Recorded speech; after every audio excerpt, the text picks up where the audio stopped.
They say the road to hell is paved with good intentions, and it turns out Cerberus is at least part Labradoodle. All joking aside though, the real story behind Labradoodles and the designer dog trend they started is truly more heartbreaking than happy. Why? Here's a look at the dark truth behind the Labradoodle. First bred back in the 1980s, the Labradoodle at first seemed to be a heaven-sent solution to a serious need.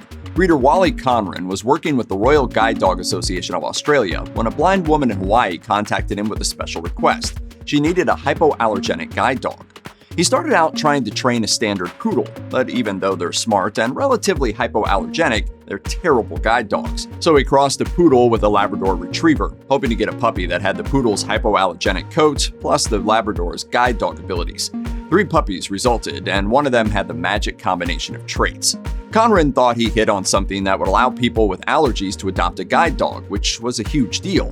There was one major catch though. Since it was a genetic crapshoot which puppies would inherit which traits, it would take careful breeding to get a puppy that was actually hypoallergenic, and then careful training to teach it to become a guide dog. Unfortunately, Conran discovered most people didn't want to foster and train a crossbred mutt. So in an effort to jumpstart this potentially beneficial new idea, he announced his new breed, the Labradoodle, as a gimmick. It worked. Suddenly, everyone wanted one, and Conran told Psychology Today that he quickly realized his efforts had backfired. While all his dogs were tested for hypoallergenic coats, other people hopping on the bandwagon weren't testing their dogs.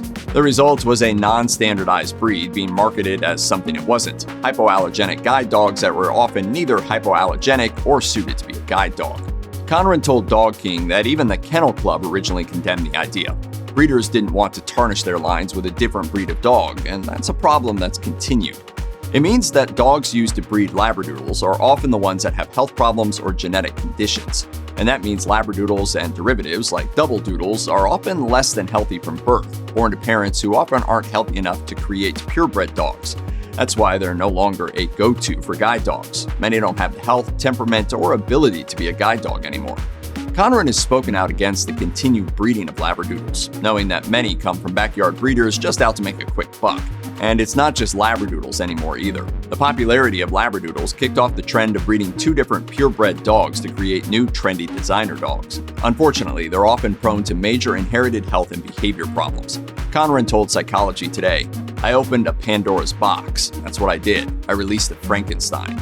In the UK, even the House of Lords has condemned this kind of crossbreeding as cruel, with Tory Lord Black of Brentwood calling for legislation to stop the trend of breeding designer dogs. Teacup breeds, like the ones some starlets accessorize with, are of the utmost concern. They're usually products of parents that were runts or premature puppies themselves, and they're particularly prone to health problems that lead to lives filled with brittle bones and constant pain.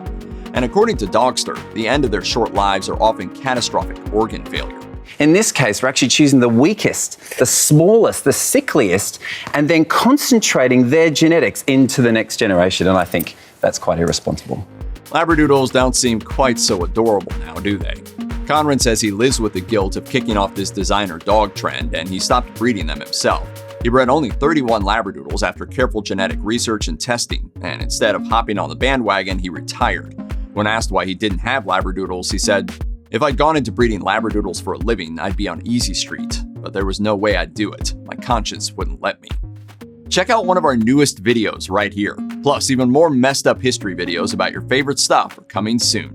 Subscribe to our YouTube channel and hit the bell so you don't miss a single one.